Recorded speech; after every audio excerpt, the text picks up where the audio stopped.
All right. Hello, everyone. We want to welcome you to Valley Water and BAYWORK's Instrumentation and Control Technician Apprenticeship Information Session. We're glad you joined us and have interest in this excellent opportunity. My name is Robert Scott, and I'm the Supervising Program Administrator of Workforce Development at Valley Water. Also, because of Valley Water's commitment to the water industry, I am afforded the opportunity to serve as the president of BAYWORK, and it is my honor to do so. It is also my honor to be your moderator for this session. We have some great professionals with us serving as panelists who I will introduce right now. So we have representing Valley Water, we have one of Valley Water's utility maintenance managers, and also David, his name is Jonathan Burgess, I'm sorry, and we have with us also David Wolf, who's a senior instrumentation and controls technician. And we have some others to introduce, but I'd like for Jonathan and David just to give us a brief statement about what excites them about this program right now. Jonathan? All right, good afternoon, everybody. I'm really excited to get some new faces in here that we can pretty much train up and get some skilled individuals that we can sort of pass along everything that we know, and then we are confident that can carry on maintaining the utilities infrastructure and continue to provide good drinking water to the community at large. So it's very exciting times for us. This is the first time, so really looking forward to this program getting going. Thanks, Jonathan. David? Yeah, that's it exactly. Getting new people into the industry and getting them out into the field so that they can help us do the work that we do, and just showing them how good the water district can be as an employer. Wonderful. Thanks, David. We also have with us, representing the Employee Association of Valley Water, the Director of Benefits, Stephen De La O. Stephen, what excites you about this program? All right, thank you, Robert. Good afternoon, everyone. The union is really excited about this opportunity. It represents a new channel for bringing along full-time employees into Valley Water. And at that point, it also presents an opportunity for the union to expand its membership. So you will have the opportunity to join the rest of the union members here at Valley Water. Really excited to see this program get off the ground. Thank you. Thanks, Stephen. Also, we have here representing BAYWORK, Elizabeth Toops, who's the BAYWORK manager, and Sessa Pabalon, who's the BAYWORK coordinator, and Michael Kushner, who's BAYWORK consultant. Elizabeth, what excites you about this program?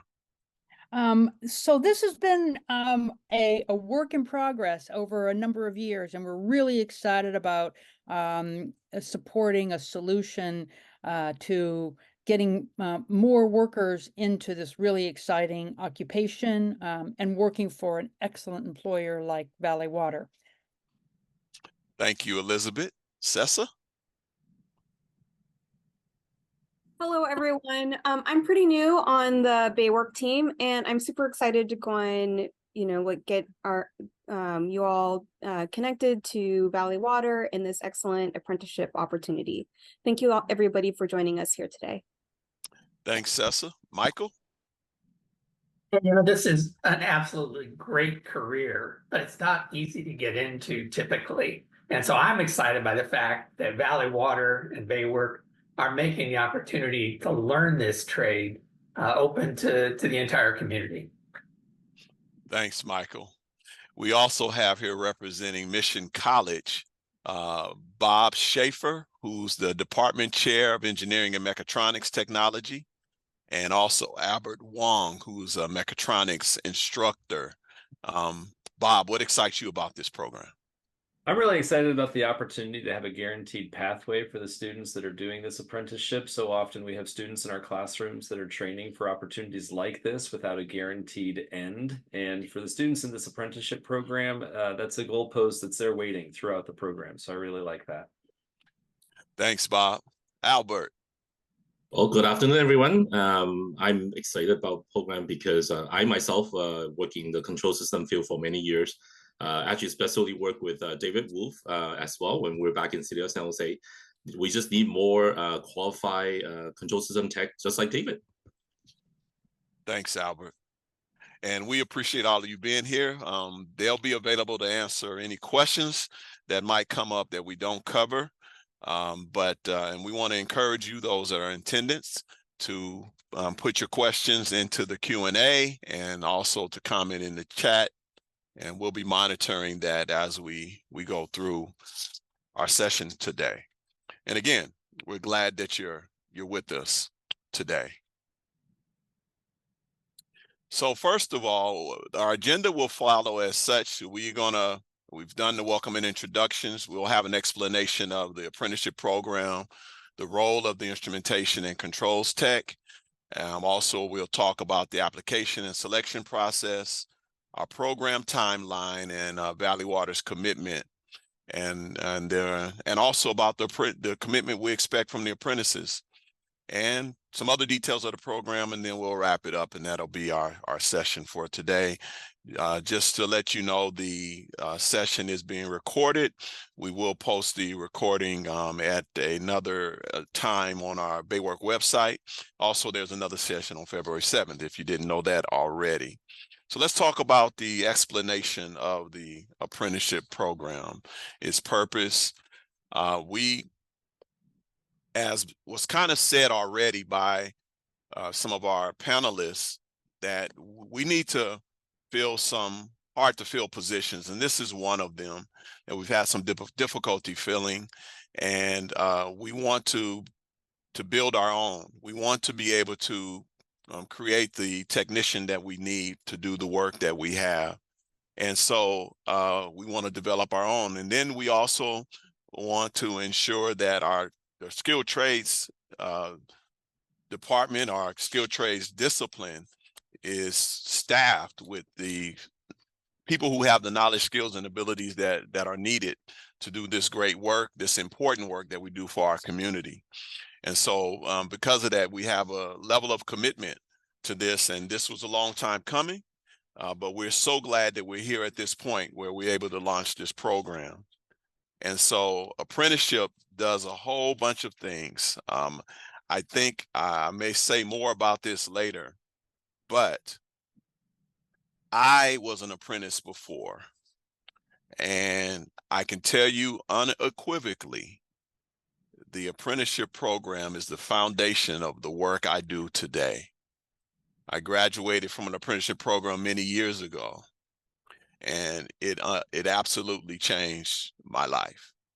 It changed not only the trajectory of my career, but it also changed components of my life and everything. I recall and when I entered the program, my wife was pregnant with my son, and I was so excited about what the future held. And and it gave me a strong sense of commitment to the process, because I wanted to make sure I graduated to ensure that I'll be able to take care of my family, that I had a skill that I can take with me and take anywhere and ensure that my family was taken care of. And so I'll speak more on that later, but I really want to encourage you that this program, these types of programs, can literally change lives and change lives of generations because of it. And so we have some program partners working with us, some of which we've already introduced to you, and they're here representing their organizations. And so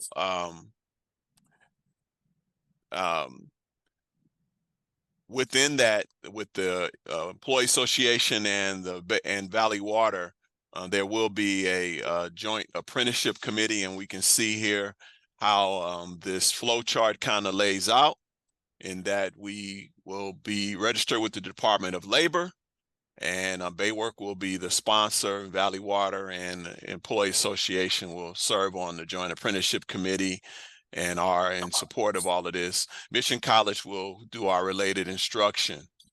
And this what provides this opportunity for someone to come in and learn this wonderful trade that we have. So we want to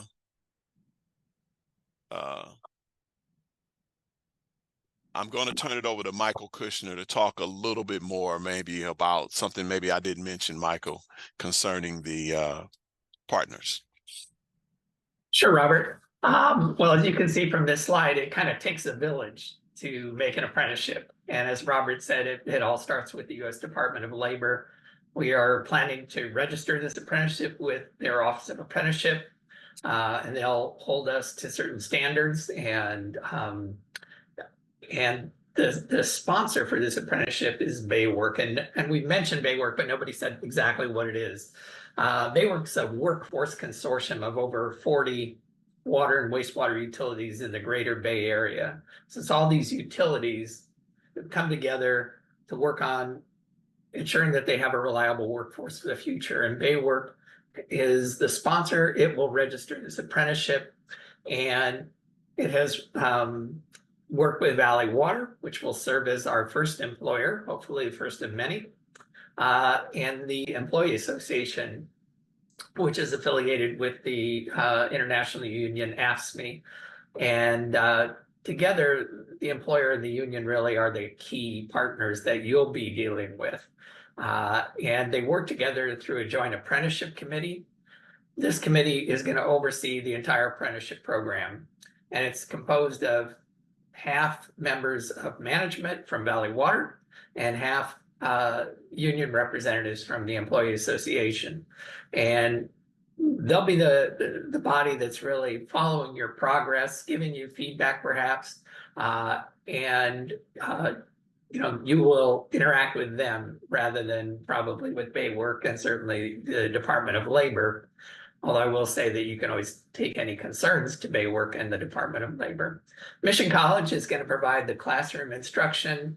And as you can see from the dotted lines, they kind of have a relationship with all of us, but the key relationship is going to be with the apprentices. You're going to be taking their classes. And I think that covers the basic partnerships. I hope the relationships are somewhat clear. And of course, if anybody has any questions at the end of this section, feel free to ask them. Back to you, Robert. Thanks, Michael. So as Michael said, if there are any questions at this time, we're going to encourage you to put them into the Q&A, and any comments, we can use the chat for that. And this would be the case as we move along in the program today.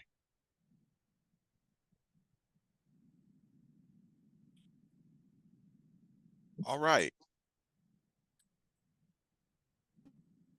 I want to speak a little bit more about the, oh, I see a question here. Is there anywhere I can get this information? Yes, the BAYWORK website, the Valley Water website, and all this information is there on the flyer that's out there. Also, there's a FAQ page at the BAYWORK website, so you can get that there. And perhaps, Elizabeth, you can put some links into the chat if you don't mind.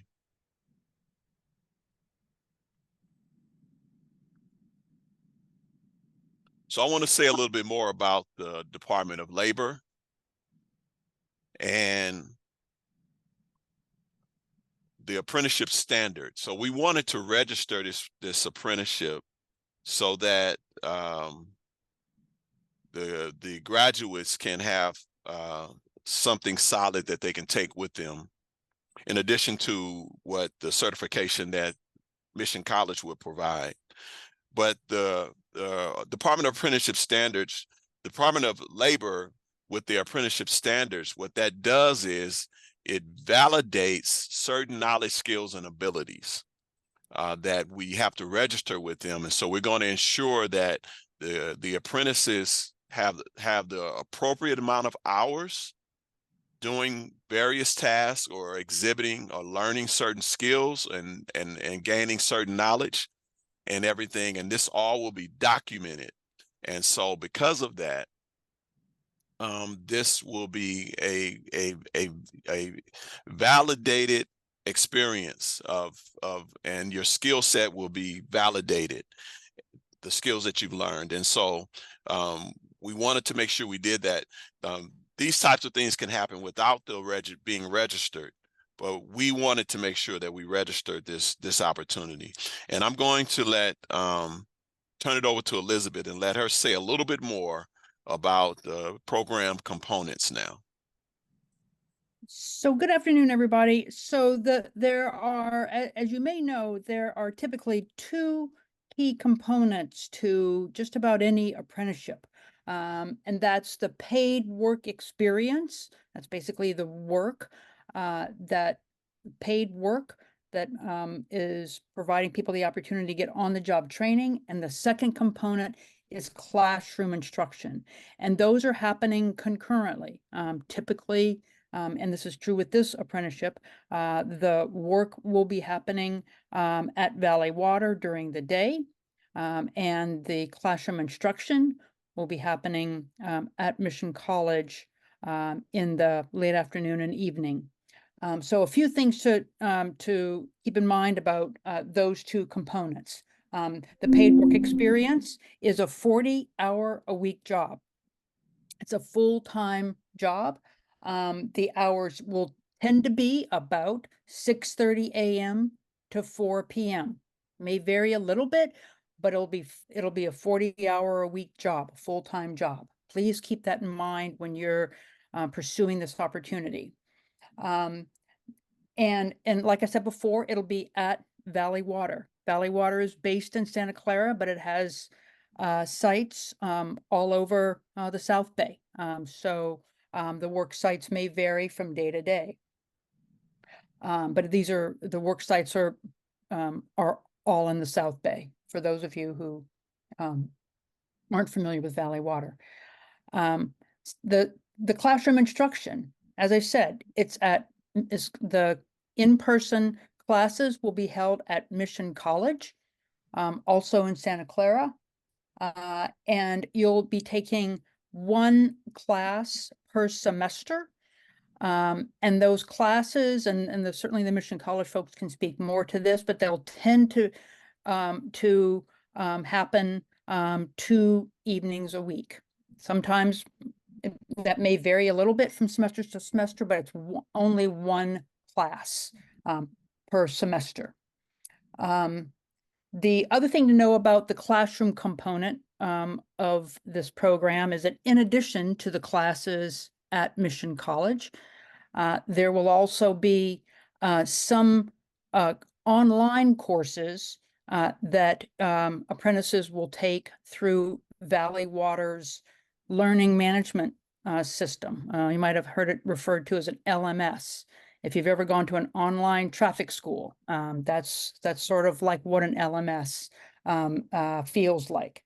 And those Valley Water will talk more about that at the appropriate time, but just keep in mind that that's an additional technical training component.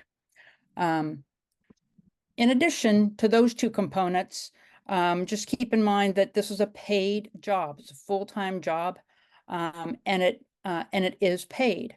As you may have seen in the posting, the position starts at a little over $87,000 per year. There are regular increases during this apprenticeship, and by the time apprentices if they successfully complete all aspects of the training, they can move into journey level positions, and the current journey worker wage starts at about $109,000 a year. And then as a full-time employee of Valley Water, apprentices will also receive a generous benefits package. And you can look on the Valley Water website for more information about what that benefits package may look like. As I said, that upon successful completion of the apprenticeship, all aspects of the apprenticeship, both the paid work experience and the classroom training, apprentices will sort of the term is journey out. And as you move into that journey level position, you'll receive an industry recognized journey card. And that journey card will certainly be acknowledged by Valley Water, and is typically also accepted by other employers who are hiring for similar positions, journey level instrument and instrument tech positions. Just keep in mind that it's at the discretion of the employer and potentially their labor partner about whether that journey card is accepted, but that's sort of the way the system works. And finally, I just want to reiterate, if you haven't already figured out, this is a full-time and then some kind of commitment. Like I said before, working during the day, going to school at night. So it's a big commitment, and we just want to really reiterate that as you learn more about the program.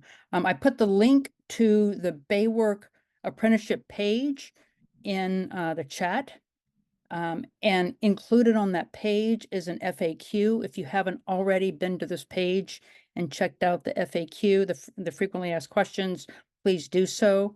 And also, I'll put into the chat an email so that if you have any questions after this information session, or at any point during in the future, you can certainly email us. Also keep in mind that there will be a second information session happening in a couple of weeks. So you can get more information about that if you want to register for that, or you want to share that with somebody else who might be interested. You can get that off of the website as well. Thank you, Elizabeth. Again, I want to encourage you to put any questions that you have into the Q&A. There is a question there now. The question is, how many apprentices are you looking to bring in? And so right now we are looking to bring in 2 apprentices. That number could change in the future. It depends on our needs. But where we are now is that we're looking to bring in two apprentices.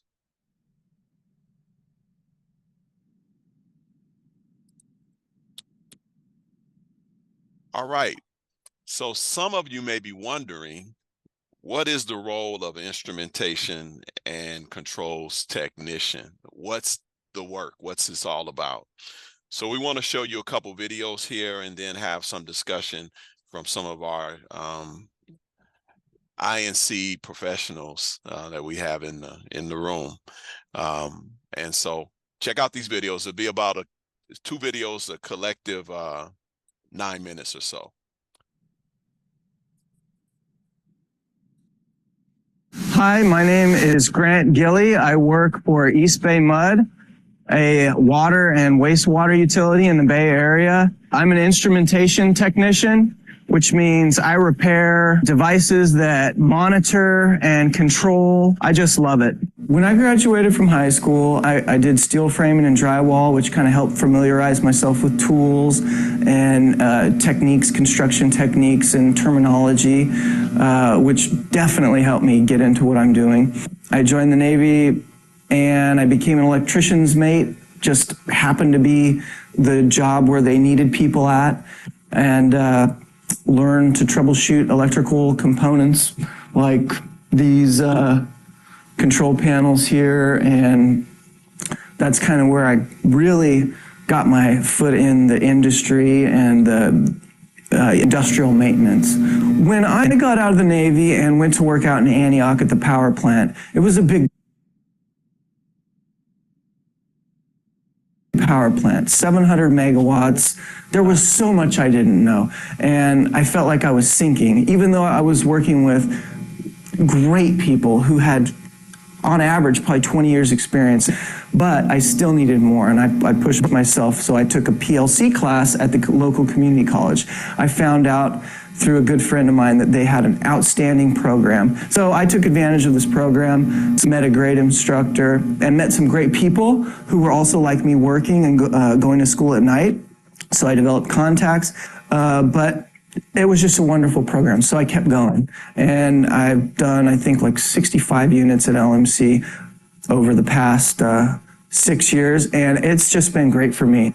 The great thing about my job is the challenge. My responsibility is instrumentation that's providing clean water, drinking water to people. We have aging components that are built in a time when they didn't have the technology and the reliability that we have today. So there's tons of opportunity to make things better.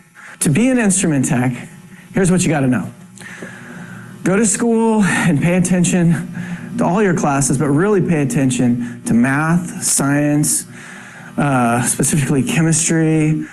Play with computers, try and learn as much as you can about programming computers and how they work. Get exposed to hand tools and industrial processes, pipes and valves and components. You learn the terminology and the names of these things. Familiarize yourself as much as you can in any way possible. If you're still in high school age, you could take advantage of shop classes or any other technical working with your hands type of classes. Those will really help. Working with tools, learning the names of tools, technical trade schools, excellent. For a motivated individual who really wants to make a difference, there's an opportunity here. All right, we're gonna look at another one.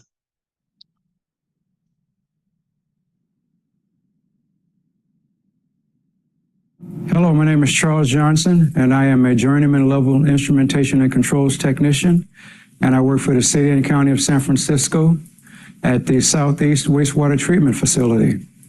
The kind of work that I do is, as a journeyman instrumentation and controls technician, I maintain, install, troubleshoot, modify, and repair critical instrumentation components, which are involved with the operation and control of the wastewater treatment facility here. This is one of the types of systems that we are responsible for.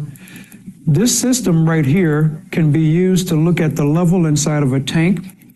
We have a transducer right here, which actually is inducing a sound wave or a ping, just like sonar, and it looks at the top surface of the water, and it gets a return, and that return goes down this wire into this box right here. We have two of these boxes right here. And what this box does is it takes that return and it times it, and it will tell you how deep or how shallow the medium is inside that tank, water or what we call sludge or whatever the medium is inside that tank. In high school, I went to Polytechnic High here in San Francisco, California. I took almost every one of the technical classes that were offered. I took metal shop, wood shop. I took drafting, mechanical drawing.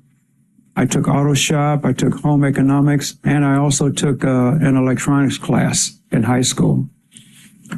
Out of high school, I went to junior college, City College of San Francisco, and I took all the way up to trigonometry in junior college, and then I joined the Navy at that point.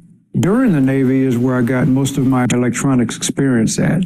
I was on a nuclear-powered submarine, and I was an electronics technician and an electronics technician maintenance supervisor on a nuclear-powered submarine. And a lot of what I did on the submarine as far as electronics is directly what I use today in the field of being an instrumentation and controls technician for the wastewater industry. The best thing I like about this job is I get a chance to take a look at a piece of equipment or a system and analyze it, understand it, learn how it operates, learn how it functions. And then from that point on, going forward, if it breaks, it makes it much easier for me to troubleshoot and repair it.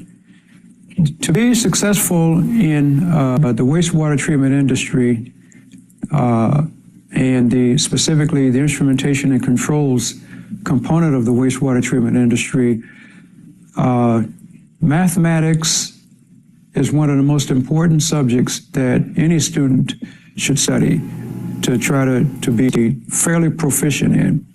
Reason being is that you use a lot of algebraic formulas to compute water levels. We use a lot of what we call loops, where we look at current flow in that loop, and depending on the amount of current flow determines water level or water pressure or a pH value. Specifically, mathematics linearity. We talk a lot about linearity. As something changes here, does it proportionally change here? As something goes down, does it proportionally go down? So on and so forth. We also have some systems where you need to be familiar with your exponents, because there are some exponential growth curves that we use as well. There is some digital stuff, so I would recommend understanding digital mathematics, binary, octal, and hexadecimal. Also, I strongly recommend scientific notation, because we use base 10 values that are small values that using scientific notation helps you to be able to compute using small values. Algebra in general, good strong background in algebra. The trig and some of the other mathematics would help. Physics is important because you need to understand some thermodynamics, understanding heat transfer, understanding flows. So physics would be a big help to you. Chemistry is important as well.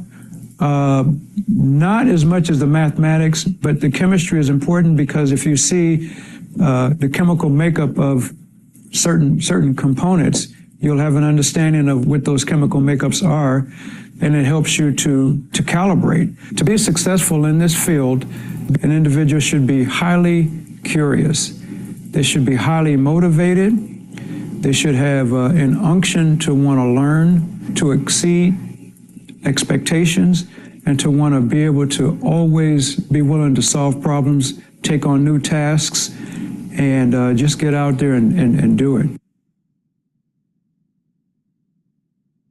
All right. Hello, my name is.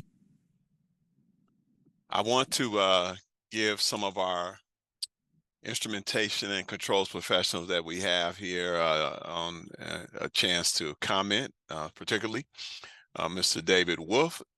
If you want to add any nuance to the question, or what is the role of instrumentation tech in light of what the videos we watched, I'm gonna give you a chance now to add anything, Dave. So instrumentation is basically the devices out in the field that read back the information of temperature, pressure, analytical values back to the control room, so that we can control the processes that purify the water. The controls part of the job is, the components that make up what is it? The switchgear, the actuators, the motors that drive the pumps, stuff like that. So we're the ones who maintain the equipment that starts and stops pumps, or opens and closes valves, or tells the operators that the valves are open and closed, or the pumps are actually running. So it's a pretty important job to maintain these devices. It's always very interesting. You always come to work and you always have something different to work with or work on. We're always working with operations to maintain these things. They're the ones who look out in the field and tell us when they see any problems with equipment, or or when instruments aren't reading properly. And then we'll go and investigate and see what's wrong with the particular device that they're having problems with. And so, you know, it's a very collaborative, very team-oriented job.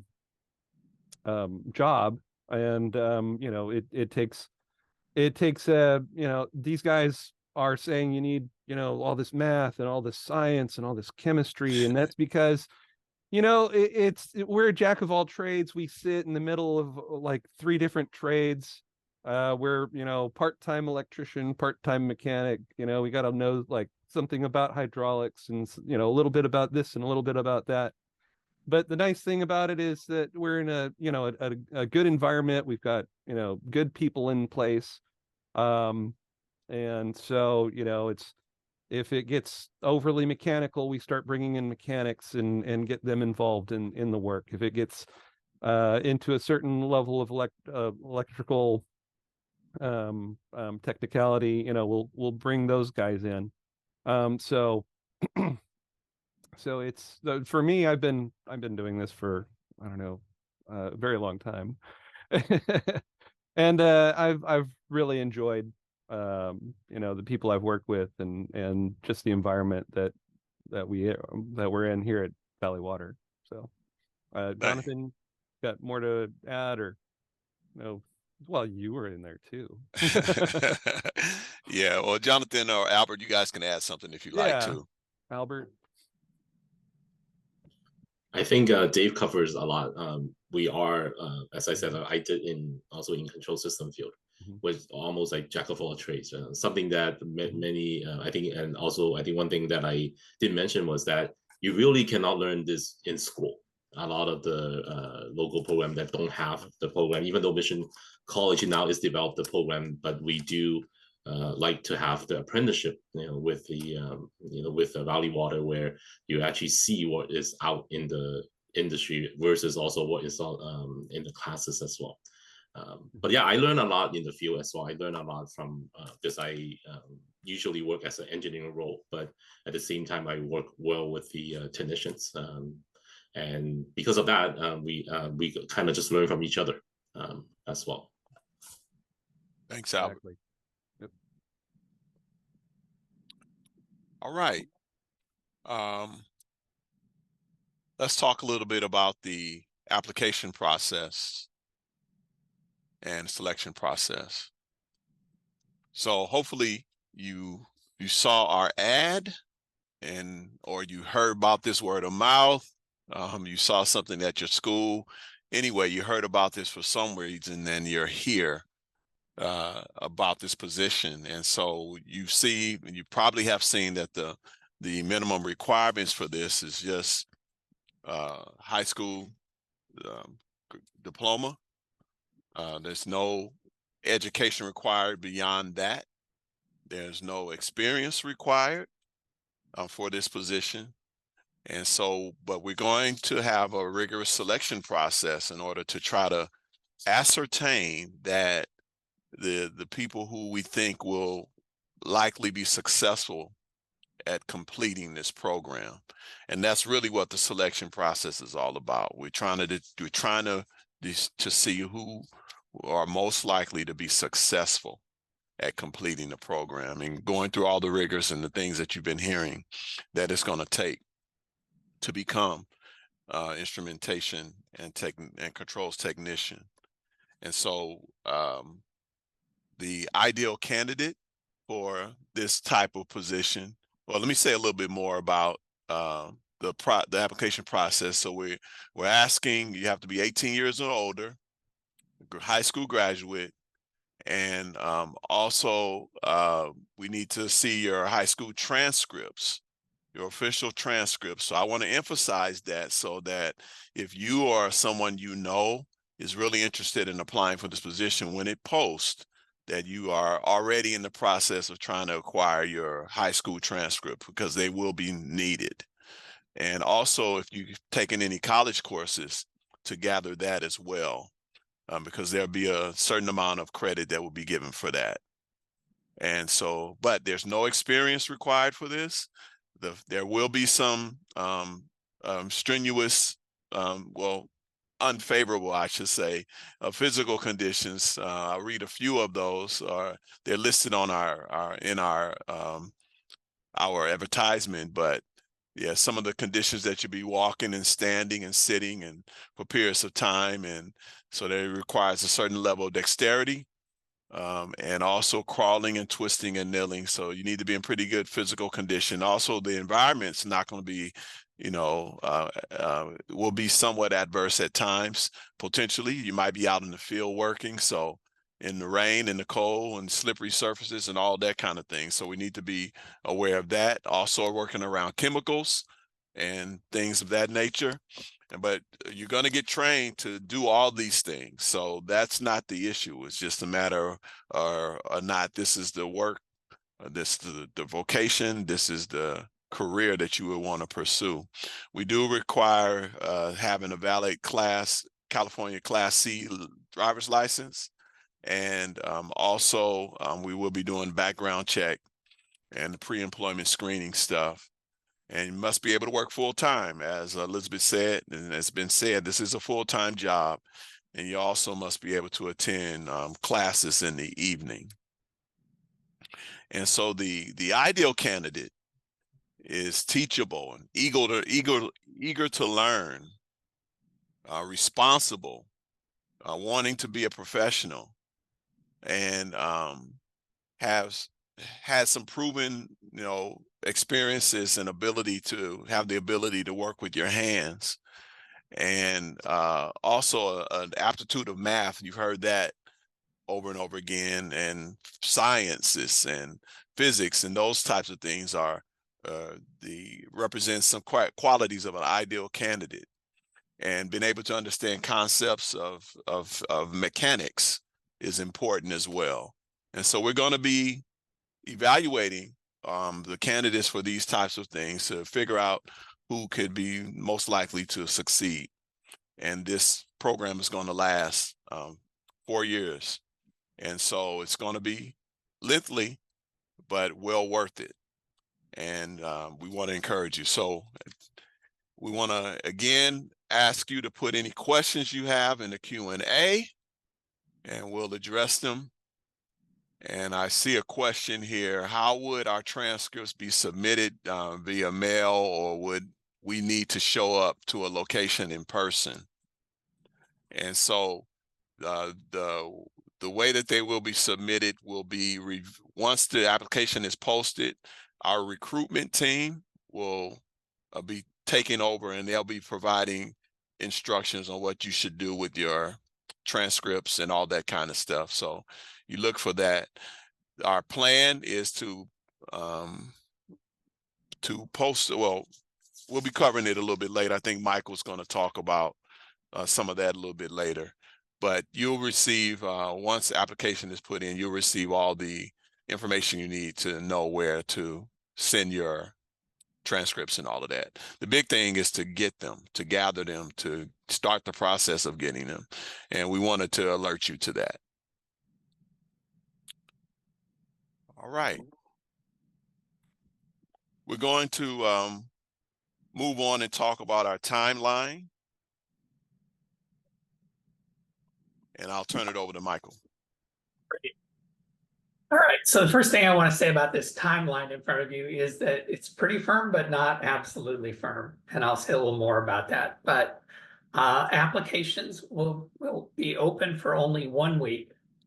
So that's a really important thing. Once applications open, you have a week to get your application in. We're expecting that applications will be open the week of February 5th. They'll be on the Valley Water Jobs website. And Robert or Elizabeth, you might want to put that in the chat as well. So the applications are open for a week. You fill out your application. There are going to be some supplemental questions. And then we review those, and everybody who moves on to the next stage will be given an assessment test. And that's intended to be the week of March 11th. And it's a written test. It's going to cover basic math through algebra and also mechanical reasoning. And, it's going to be one of those tests where you fill in the bubble or answer multiple choice questions. After that, we'll, of course, score the tests, and those who score well will move on to 2 rounds of interviews that are going to be March 18th through April 12th. So everybody who goes through the interviews, you go through the first round, those are scored, and a more limited number of people are invited back for a second interview. Offer letters will be sent out the week of April 22nd. And when we send them out, if you receive one, we'll need to get your confirmation that you're going to take that spot. Then employment would begin the week of May 27th, the very end of May. And between the offer letter being accepted and starting the job, there are going to be some onboarding processes to do through Valley Water, the background check, and various things. You're not going to begin classes at Mission College right away. You're going to wait until the fall semester, and that's the very end of August. So that's when Mission College classes will start. However, you will begin, you will begin doing some online learning pretty much right away. So that's the timeline. Everything is dependent on when the applications are actually opened and posted. And right now we believe that will be around February 5th. But if that is moved back for any reason, then everything else would be moved back accordingly. And the way to find out if applications are open is to go to the Valley Water Jobs website and see if the job is posted there. So that's pretty much it. I see a question.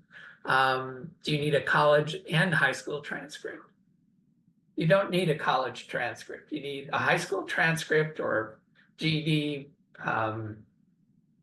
If you took college classes, though, that are relevant, you may want to submit those because that gives us a better idea of who you are and what you've done. All right. Wow. And let me just clarify that when we say that the applications are going to be open the week of February 5th, that means that they could be posted on, the application could be posted on February 6th or February 7th or February 8th. The link to where the application is going to be posted is in the chat. So if you don't see it on February 5th, just recheck later in the week. And then it'll be posted on the different various sites and things that our recruitment team usually use. So you'll likely see something on LinkedIn and whatever else our recruitment team is going to use to promote it, as well as our BAYWORK website. But it'll go to NeoGov. From wherever you find it, it'll take you there, and then you'll be submitting your information there. And then, Robert, in the chat, there's another couple of questions about transcripts. Okay, let's take a look at that.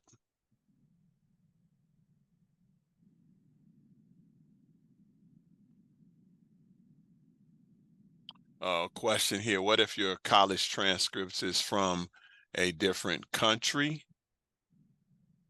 Okay.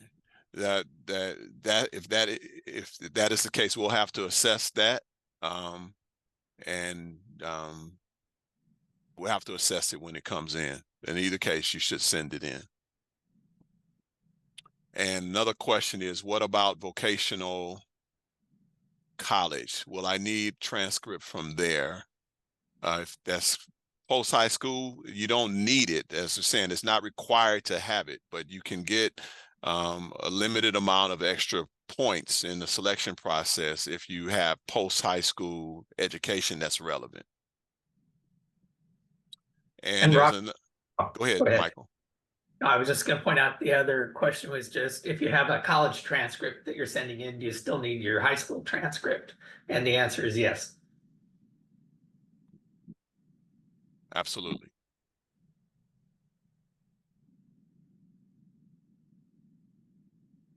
Is the assessment test taken online, or is there a location we will take it in person? It'll be taken in person.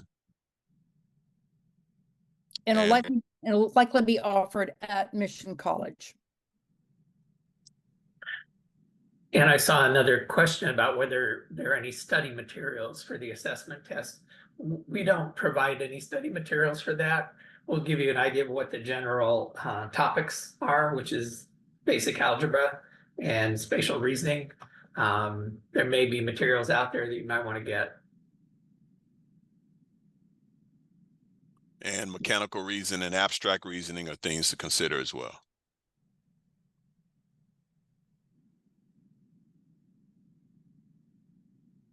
And Robert, there's a question. It says asking if this program is only for high school graduates from the United States.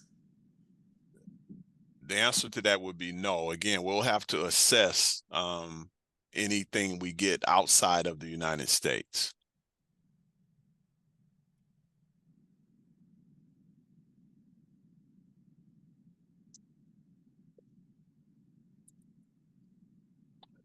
All right.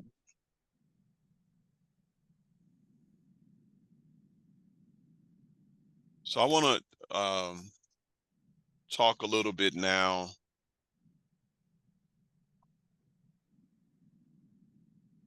about Valley Water's commitment to the apprentice. Hopefully you by now see that we've made a significant amount of effort to get to this point, and which is an expression of what it means and matters, what it means to us. And so we're committed to see the candidates through to the point where they have all the knowledge and skills that it requires to be an instrument and controls technician at our facility. And so we want to make sure we train on, particularly on safety. We will provide required safety training, required safety equipment.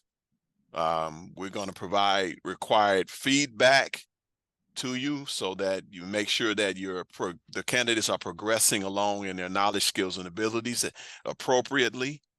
We're going to pay the cost of the classroom instruction, the books, and things, and move the apprentice along. We're going to keep track of all of that, and we're going to be the on-the-job training source so that not only will you get the education and the book knowledge from Mission College, and also we'll be using a online training learning management system to help gather, to make sure you have the knowledge and skills you need. So we're going to be committed to that whole process. And this will move the apprentices along, and along with the way that the Department of Labor apprenticeship standards will guide. And once you hit the mark of showing that you have the knowledge, skills, abilities to be a journey level instrument and controls technician, at that point, you complete the program and move into a permanent position at Valley Water. And so that's an example of how the Valley Water is committed to this. It also requires commitment from the apprentice candidate as well. And the commitment is that you give your full effort, that you commit yourself to become a professional instrument and controls technician. And so we understand that life happens at times, and that things get interrupted. And I shared earlier that for me, when I went into an apprenticeship program, my wife was pregnant, so my son was born in my first year of the program, and it was challenging, but at the same time, I knew what the reward was at the end. And again, the work I'm doing now is the foundation to that was me completing the apprenticeship program. So I know personally, this is just not a myth or hearsay. I know personally the value of the apprenticeship program and how it changed and how it can change a life, because it changed mine. And it changed my career. It changed my mindset.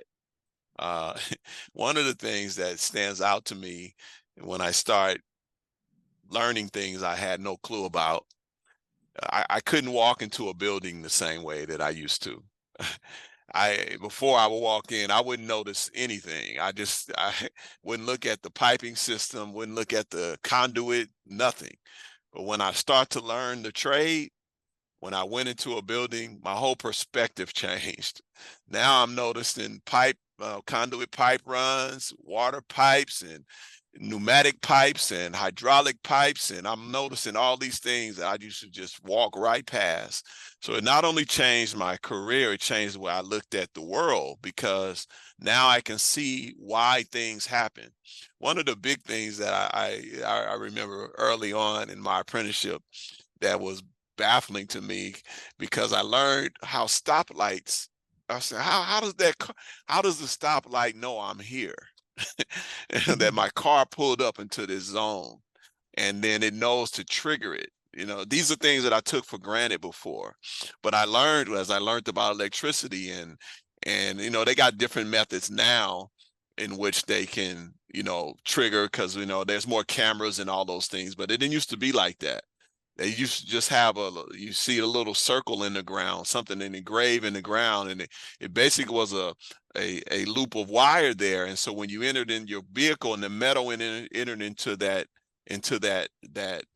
loop, and it altered the current flow, and that sent the signal to the lights to change or whatever. And I didn't have any clue about that.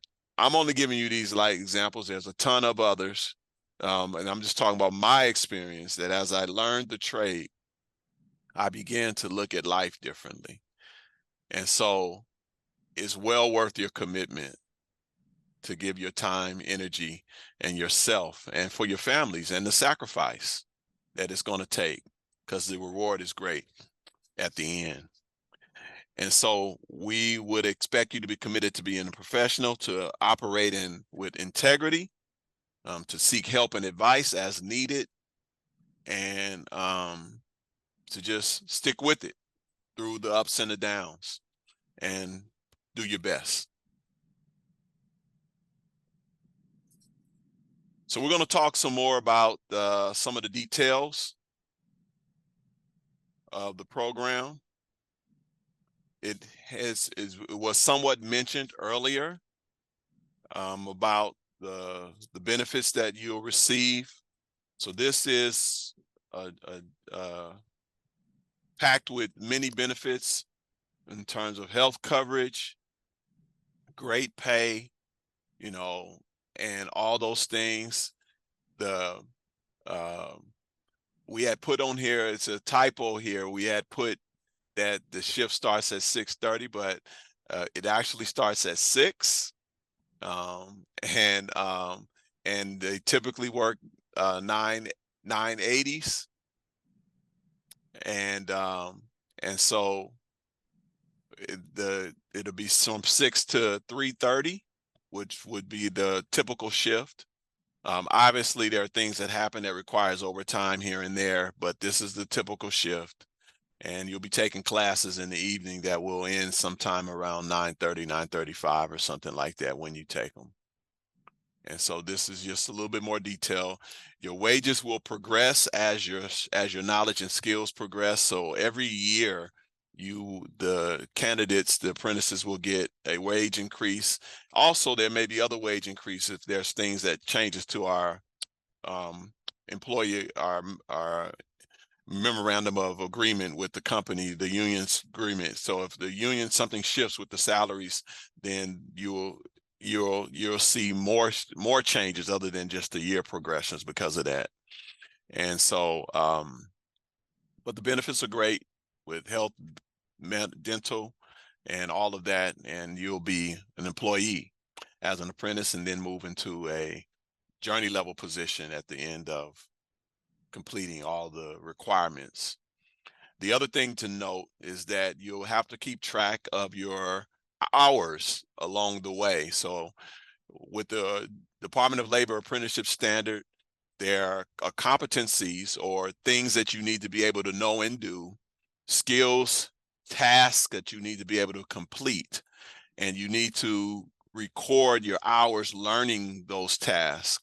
And you need a certain amount of hours in each task or each competency, so in order to graduate. So you need to keep track of that. You'll have regular meetings with your supervisor, somebody representing the Joint Apprenticeship Committee, to make sure you're staying on track in your development, in your hours, and making sure you're staying on track in the classroom.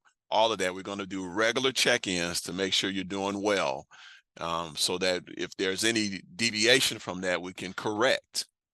And because this is a serious position, and this program is serious, and it requires in the end, we want to turn out professionals at instrumentation and controls.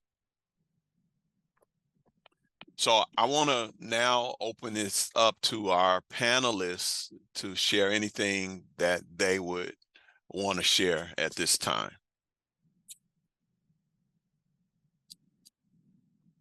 And field any questions from the audience. I want to kind of go back and reinforce Valley Water's commitment to this program, and moreover, this commitment to our employees. So our employees are our most valuable asset. And I know a lot of employers, this kind of rhetoric for them, but we truly take pride in not only the educational levels, the skill levels, and the overall quality levels of our employees, but we also invest in their advancement. We invest heavily into their certifications. And as it pertains to this particular course, we are committing, I mean, Robert says it's about 4 years, but it's 7,000 to 8,000 hours, actually 4 to 5 years to actually complete. And we're committed to see whoever gets into this program, we're committed to see you turn out and be one of the region's best control systems technicians and highly sought after. And so we really don't want to lose these folks. And so we're going to do everything we can to try and keep you here. But at the same time, we're just not going to be a control systems factory where we're just cranking out people. We're just select a few people where we can really focus a lot of our time, and we can truly make you guys the best in the region. So hopefully when we look at the commitment to us, that we don't take it very lightly, because let's be serious about this. This is a good program, and a very, like Rob says, this opportunity will change lives. Thanks for that, Jonathan.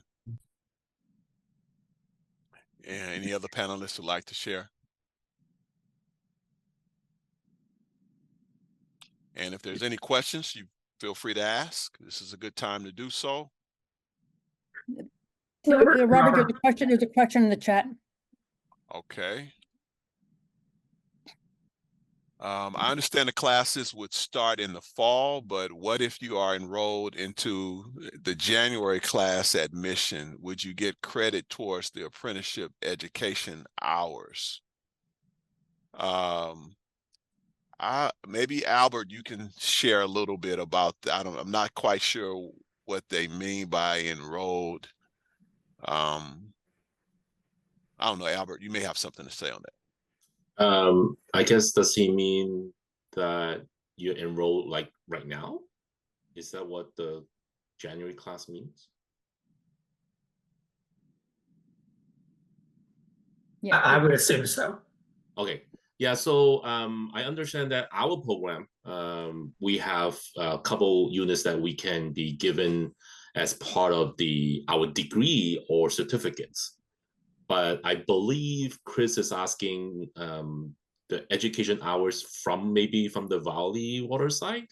But if it's Mission College, yes, there is credit being given, but Dr. Bob Shaver will be the best person to evaluate. So he's going to be the person to actually evaluate to give credit in terms of, I guess, using the apprenticeship hours as credit. But I believe Chris is asking if the education can be used as apprenticeship hours. Is that Oh, okay. correct? All right. I think it's a little clear. Yeah. Go ahead, Michael. Just, I think what you're asking is that if you're already taking classes this semester, does that count towards the classes you need to take once you become an apprentice later? And I think the answer to that is depends on what classes. Our classes are going to be, our required classes are the mechatronics program classes. And so I would think that if you're taking one of those now and you successfully complete it, yeah, you wouldn't have to take it again. You'd get credit for that. If you're taking some other class, whether it's, I don't know, elementary algebra or history, you know, we would like to know about that in evaluating your application, but the courses you must take for the apprenticeship program will be specific to the mechatronics program. I hope that answers the question. Okay. Yeah, that's good, Michael. Another thing that this brings to mind is to point out in either case, the Joint Apprenticeship Committee will evaluate the situation to see what's appropriate for it.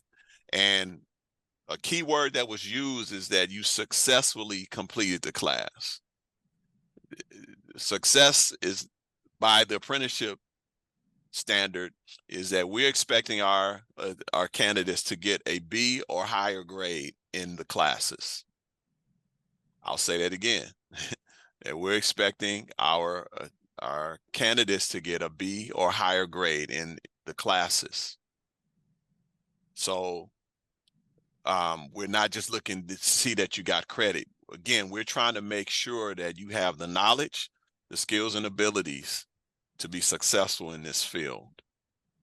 And so we're striving for that. And this is another reason why it's going to require a level of commitment. It's not enough just to get through the class. No, we want you to get through the class and shine through the class, because we want to create at the end a professional. A certain level, we have our standards of what we need to do, and when we think about it, the work that we do is so critical to our community. And Robert, there are two questions in the Q&A. I can read them for you.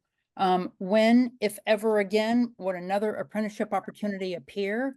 Would it be projected to be annual opening for 2, or maybe even less than that? We have no projection for what it's going to be. We're going to evaluate it as we go. We just can look at past history and see when we might need, but that can't be a certain estimation either. But we'll add to the program as needed. So we can't say what it's going to be for the future. And then the second question is, will there be a wait list if a candidate is not able to start or complete a program?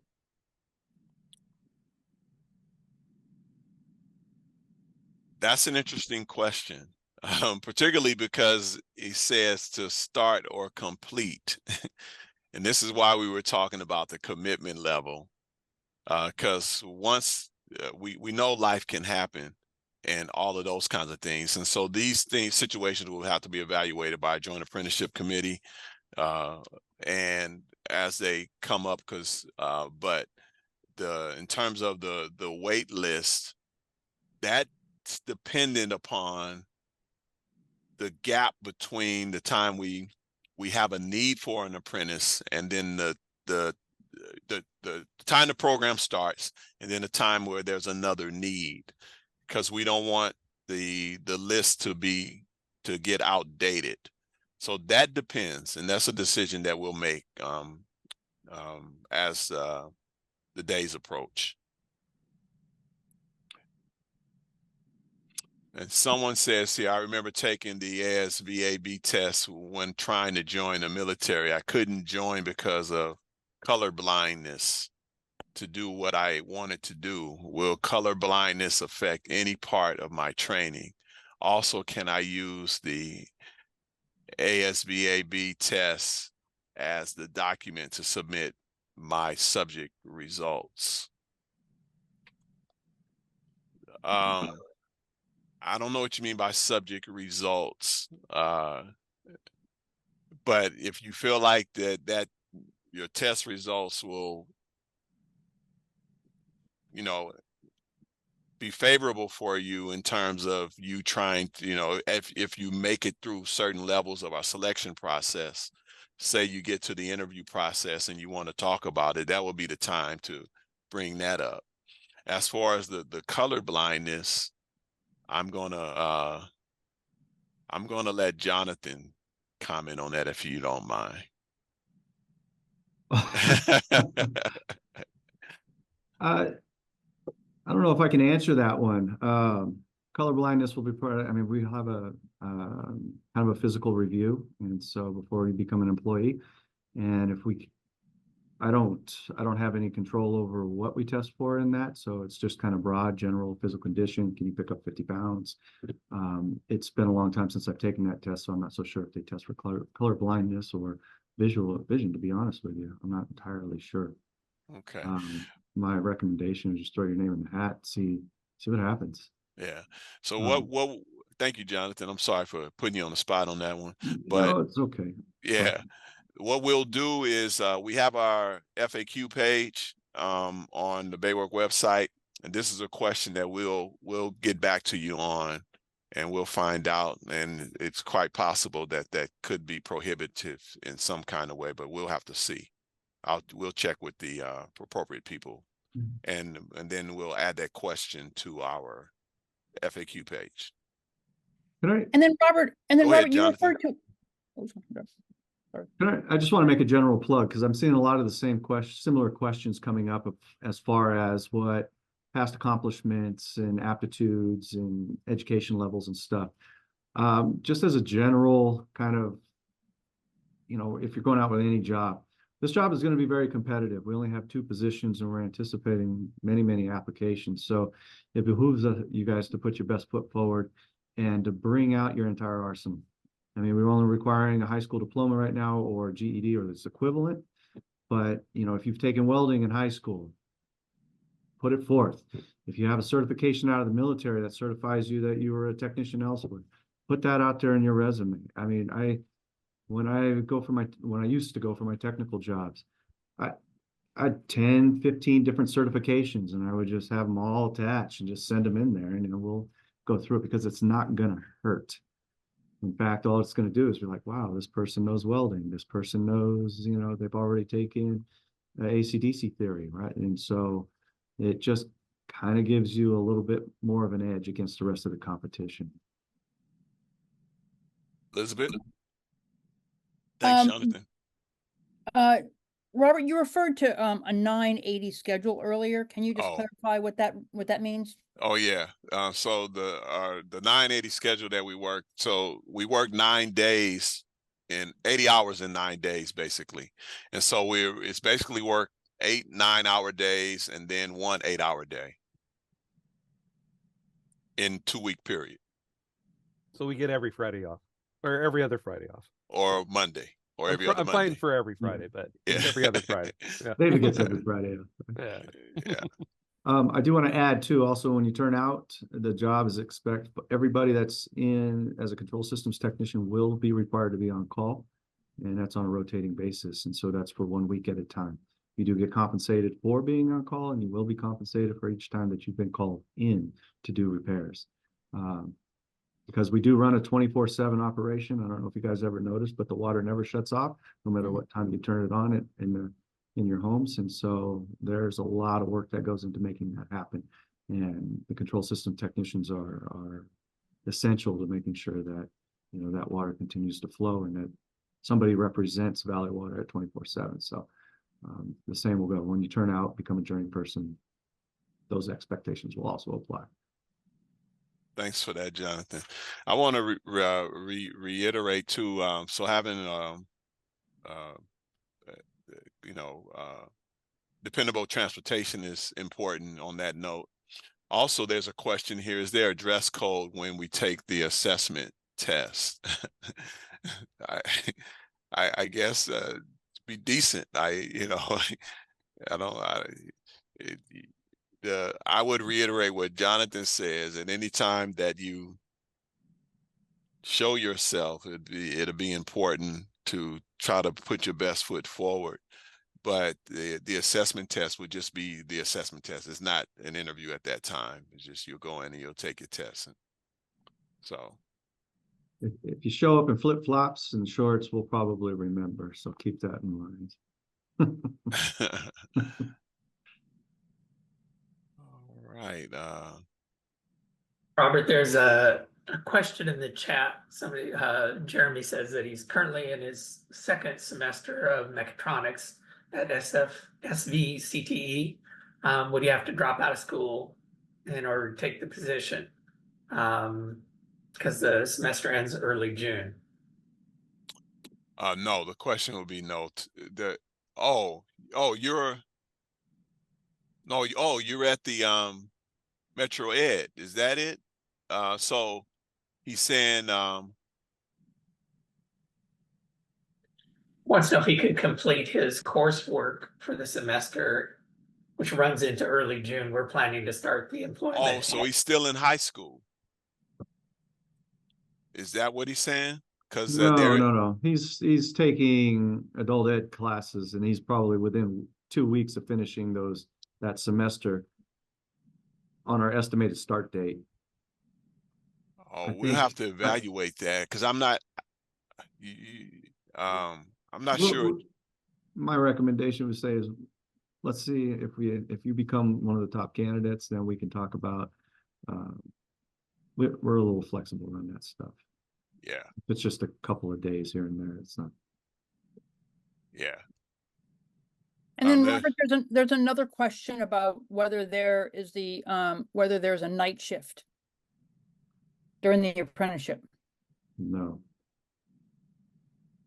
No night shift. No night shift. There might be opportunities to come in after hours under a project while you're an apprentice with other folks that are also on a project after hours.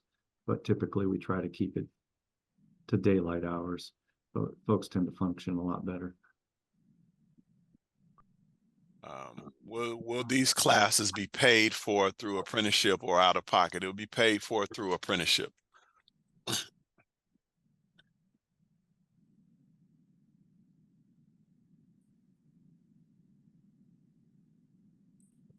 All right, great questions.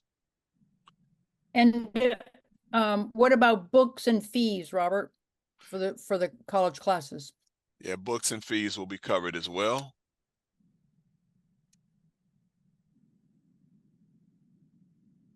Robert, do you mind if I say a few words? Sure don't. Go ahead. All right. I apologize. I joined a little late, but I'm Aaron Baker. I'm the Chief Operating Officer of the Water Utility Enterprise here for Valley Water. And I just wanted to, say, please consider this opportunity. It's a journey, but it'd be a good and a worthwhile one. Believe it or not, I started at Valley Water as an intern 25 years ago, and now I'm the Chief Operating Officer. So the program is great. The support system is great. Mr. Scott and Mr. Burgess are excellent mentors. The on-the-job training is great. You'll learn so much. We have so many things to teach.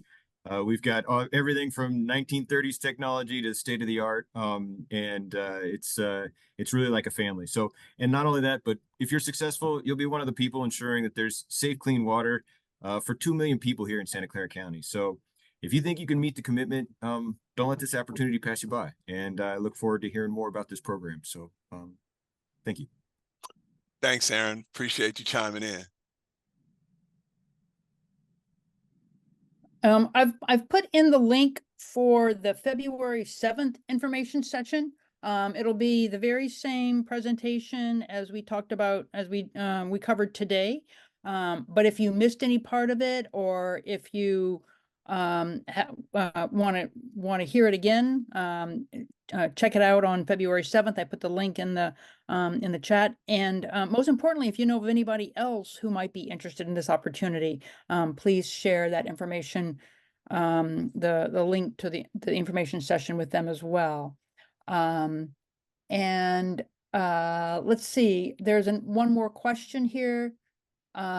Upon acceptance, would a relocation incentive be available if accepted and currently live in a different county? Robert? different county is not something that we relocate for. I live in a different county. I don't live in the South County. And so if that was the case, they need to give me, you know, but anyway. No, the answer is no to that question. But thanks for asking.